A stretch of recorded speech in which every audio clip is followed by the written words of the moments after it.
Welcome back to Understanding Human Anatomy and our discussion of the GI tract. Now, I want to start this time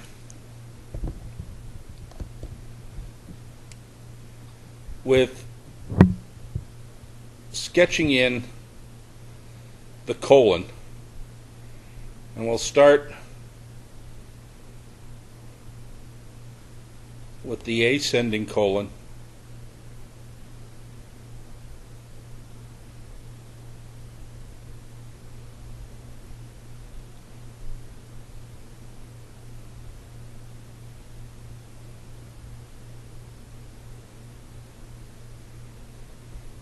over to the transverse colon,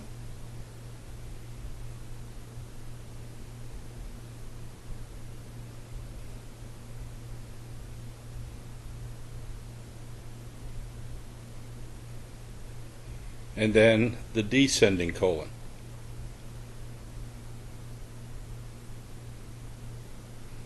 And part of the reason I want to sketch the colon in is that it sort of frames what we're going to be talking about. And I'm just going to end the descending colon blindly because drawing in the sigmoid colon would get in the way of the rest of the diagram.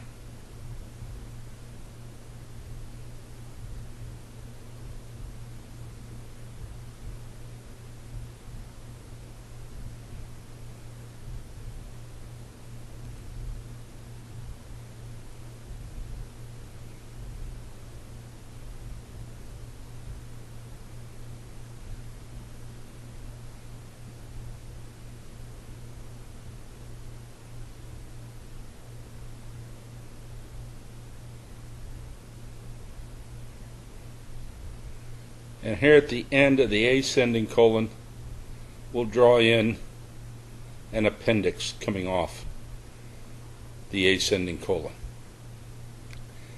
And let me color this in.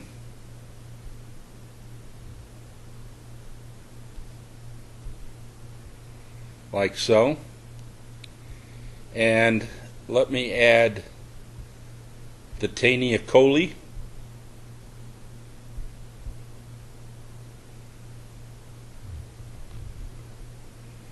And the taenia, remember, run the entire length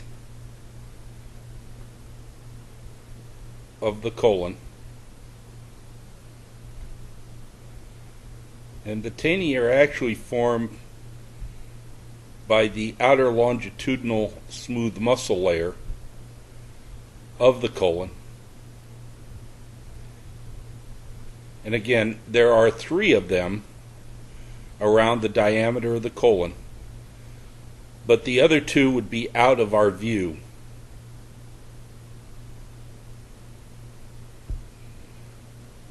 So there. So let's draw in some labels. Over here we have the ascending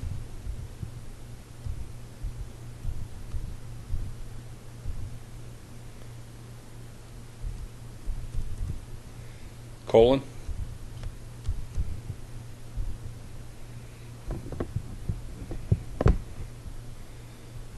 the very beginning of the colon is called the cecum,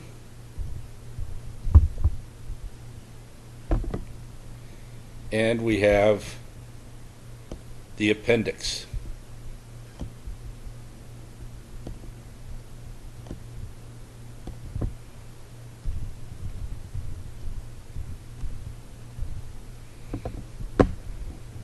Draw some lines in.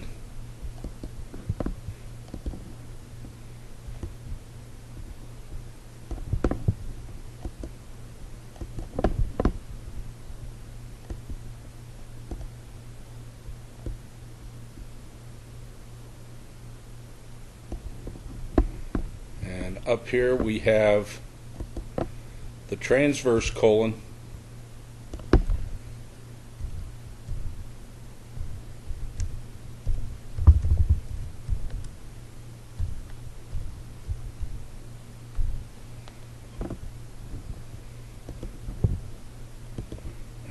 a line to that, and let me remind you by labeling the Taenia coli.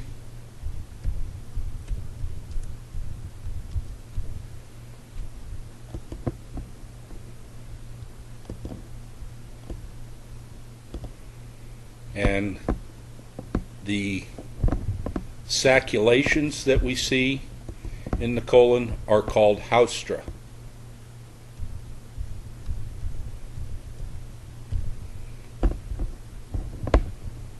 And again, draw a line to several of them here right together. And then on this side we have the descending colon.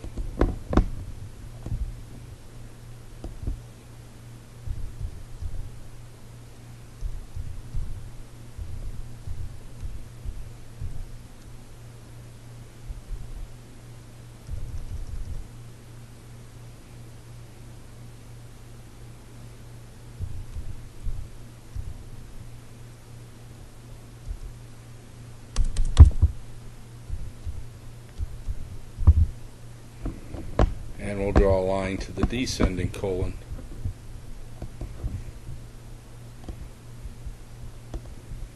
There. Now,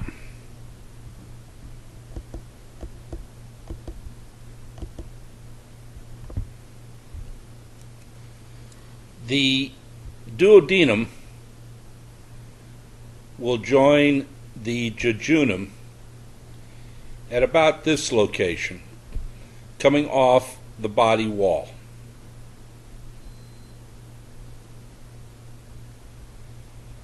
And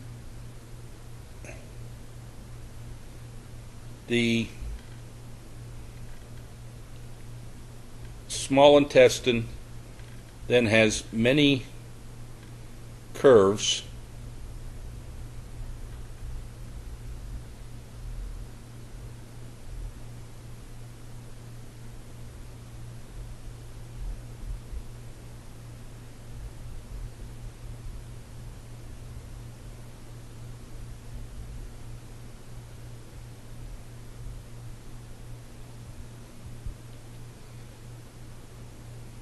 So I'll draw in the other side of the intestine. I'm showing several twists and turns. I've spread it out a little bit.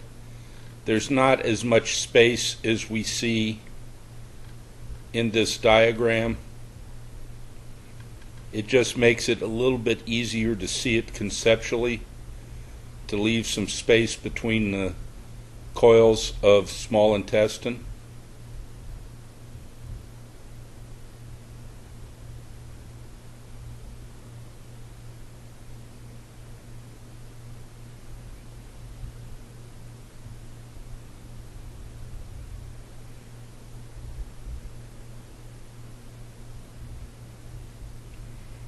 And again, it joins the large intestine at the area of the cecum. And again, I'll try and color this in like so. And the middle part of the small intestine, the part that begins where the duodenum ends, is the jejunum.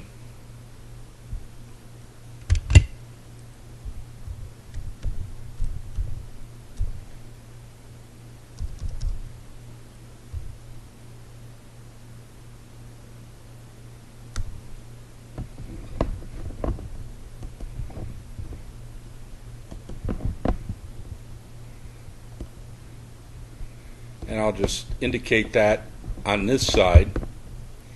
And then the last part of the small intestine is the ileum.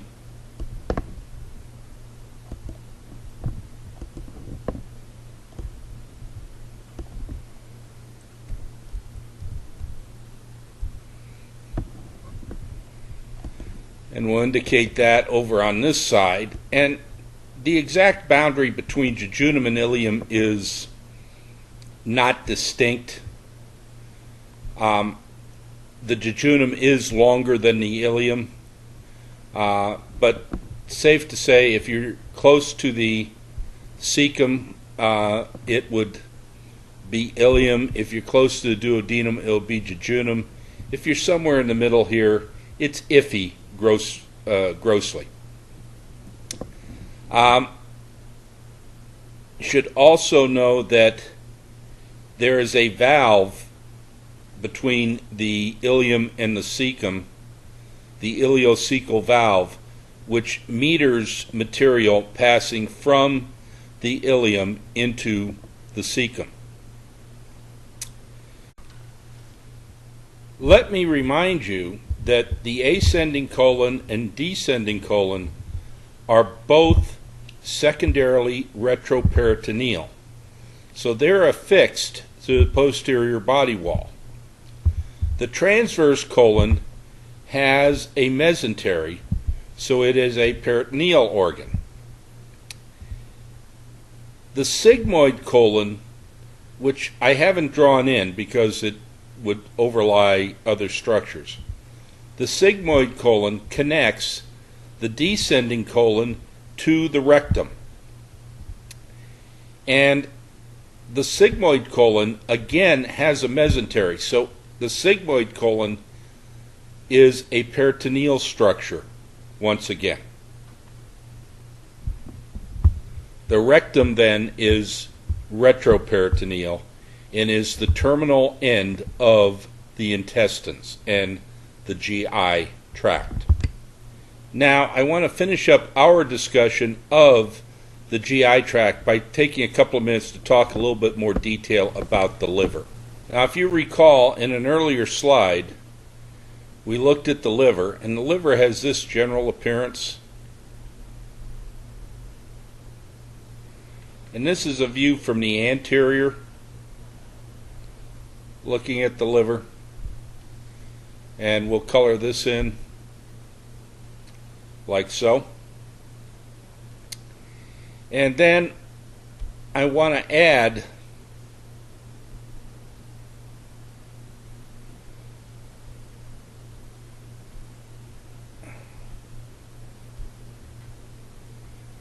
the falciform ligament, which runs along the surface of the liver like so. And it gets a little broader as it gets down to the inferior part of the liver.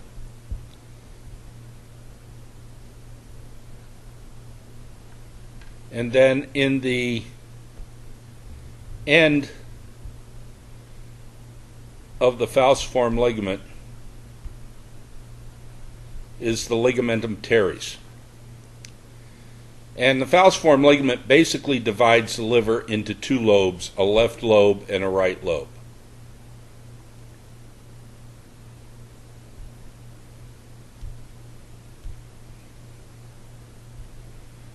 So we'll put some labels in here. This is the right lobe.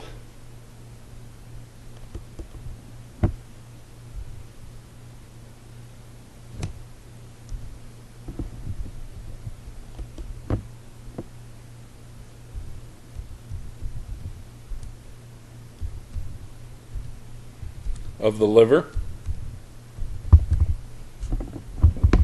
Over here is the left lobe.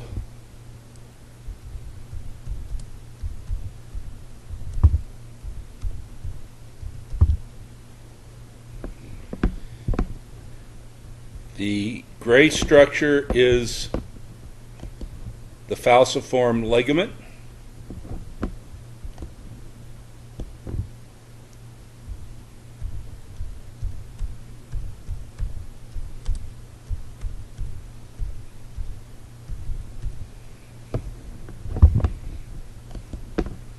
Get a line to that. And then the round structure in the inferior edge of the falciform ligament is the Ligamentum Teres.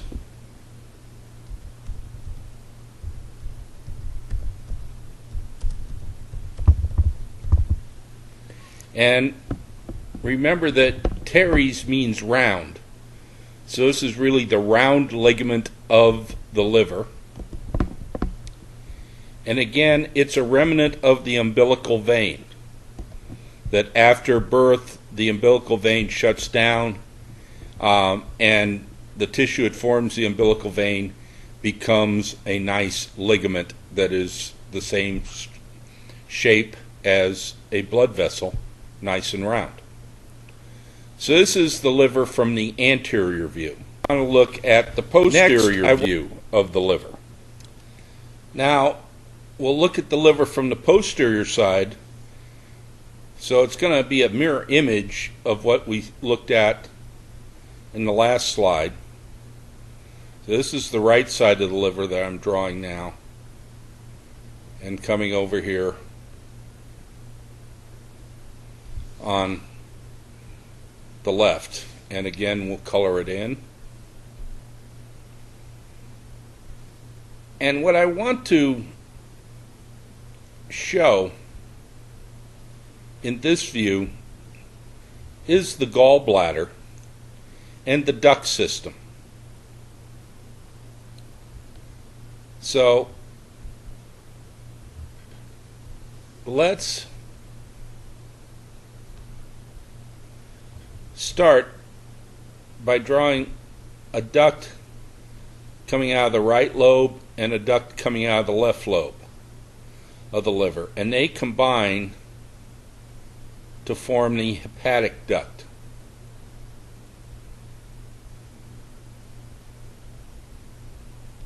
Okay. So again, before we get too carried away, I'll put in some labels.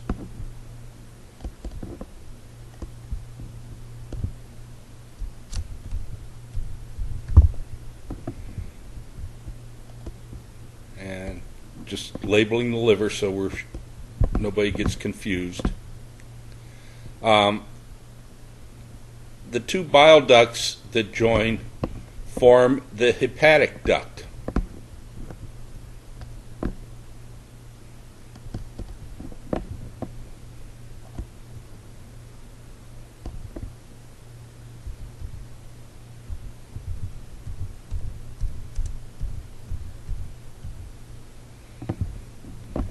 And this is the duct that is draining all the bile produced by the liver. Now, we have another structure here, the gallbladder. So let me sketch in the gallbladder.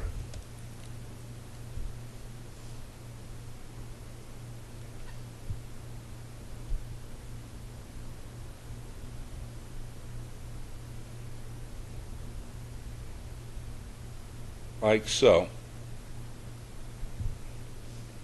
And we'll color that in.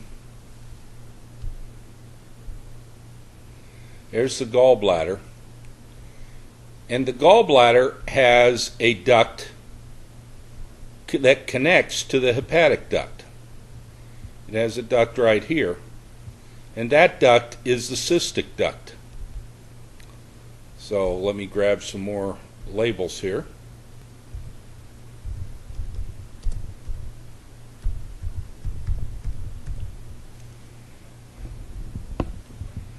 And let's draw a line connecting the label to the gallbladder. And then we'll put in a label for the cystic duct, which is the duct running from the gallbladder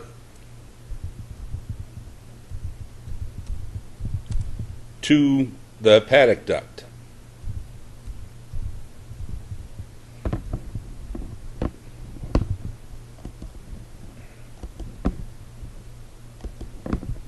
And again, we'll draw a connector to it.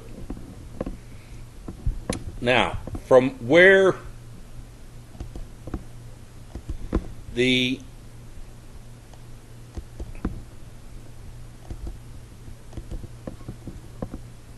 cystic duct and hepatic ducts come together,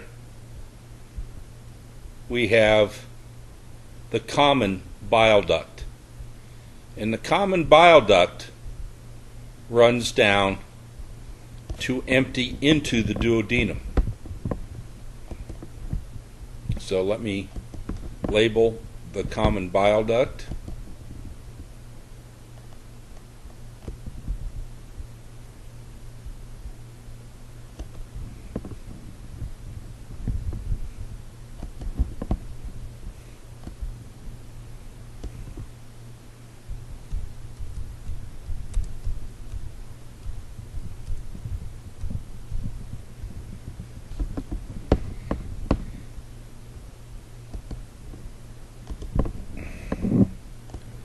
Now, there is a sphincter controlling the opening into the duodenum. Bile is produced continuously. As long as the liver is functioning and getting a blood supply, it will produce bile. If the sphincter in the duodenum is closed off, then the bile that's produced backs up into the gallbladder. And it's stored in the gallbladder until we eat a meal with significant amount of fat in it. When we do that, when we eat a meal with significant amount of fat, a signal is sent to the sphincter closing off the opening of the common bile duct, and it opens up, and also the gallbladder contracts, which squeezes the bile out of the cystic duct down into the common bile duct and into the duodenum. So there's no valves or anything up here. It's just when the bile can't continue down, it backs up into the gallbladder. And then when it can continue down, the gallbladder contracts to force the bile down into the common bile duct. Now, one more slide, and it's actually, I'm going to bring back an earlier slide and add something. Recall this slide showing the duodenum and pancreas and the main pancreatic duct and accessory pancreatic duct and the papilla of Oddi. The common bile duct descends down and joins with the main pancreatic duct, and they open together into the papilla of Oddi. And it is in the papilla of Oddi that we have the sphincter that shuts off flow into the duodenum. So when that sphincter is contracted, bile backs up into the gallbladder, and when that sphincter is relaxed, the bile can flow down into the duodenum. So this last structure that I've added to this diagram is the common bile duct.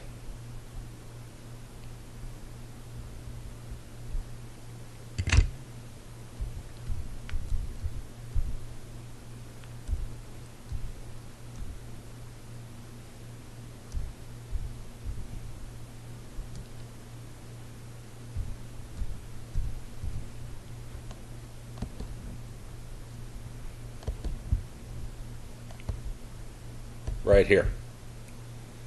So that the papilla of Oddi is a common opening of both the main pancreatic duct and the common bile duct. That concludes our discussion of the GI tract. Thank you for your attention.